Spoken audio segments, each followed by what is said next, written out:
La deuxième édition du Congrès international des oasis et du palmier dattier qui est une réussite et qui a démarré hier, le 22 mai, constitue aujourd'hui un événement phare dans l'agenda des événements scientifiques à l'échelle nationale, mais également à l'échelle internationale, puisqu'il s'est inscrit depuis sa première édition dans ces dynamiques de concertation et de plateformes de rencontres avec les scientifiques, mais également avec toutes les institutions concernées par la problématique de préservation des oasis et par le développement des filières phares qui est la filière du palmier dattier. Maintenant, lors de cette deuxième édition, donc, il y a des avancées très intéressantes et très importantes qui ont été effectuées dans le cadre de la recherche scientifique, toujours avec ce souci de comment faire en sorte que le travail des chercheurs puisse aller vers les points essentiels et prioritaires pour la préservation, le développement des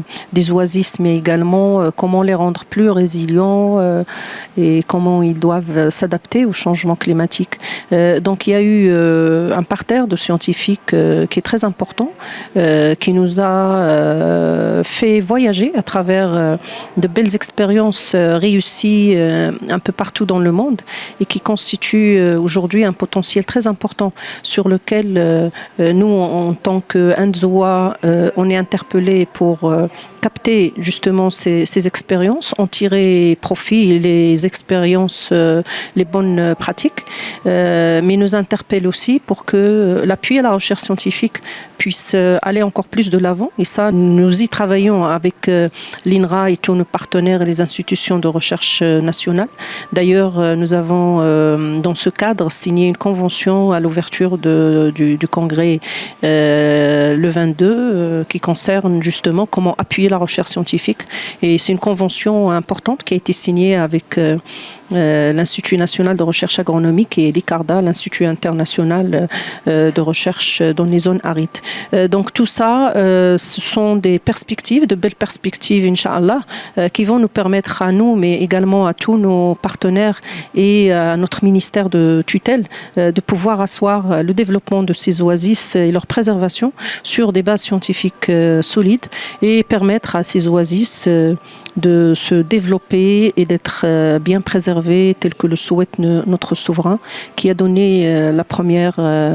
premier lancement de la première stratégie de l'Anzoa au niveau de ces zones en 2013. Les oasis du sud du Maroc ont été reconnus par l'UNESCO en 2000 comme réserve de biosphère. Et donc à partir de là, l'intérêt pour cette biosphère a grandi, aussi bien à l'échelle nationale qu'internationale, grâce à cette reconnaissance. Et avec l'UNESCO, donc il y a un travail qui se fait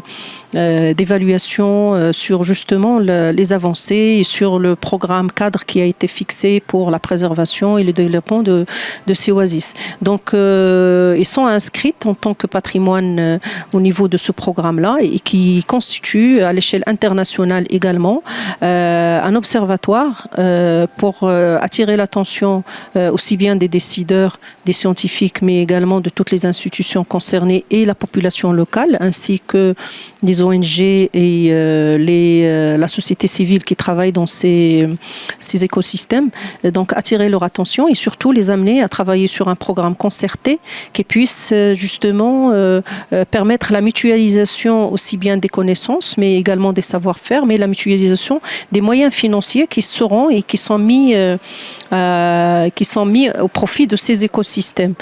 Donc le fait de prendre la présidence du CIC pour nous, donc c'est un grand signal très fort qui constitue une reconnaissance de tout ce que le Maroc a parcouru sur ces volets-là et constitue également l'intérêt particulier que notre ministère et notre souverain, l'INSRO, portent à cette dynamique au niveau des oasis. C'est une présidence aussi qui est porteuse de beaucoup de responsabilités, puisque en tant que pays qui préside le Conseil international de coordination du programme sur l'homme et la biodiversité de l'UNESCO, nous sommes amenés également à faire preuve de beaucoup de concertations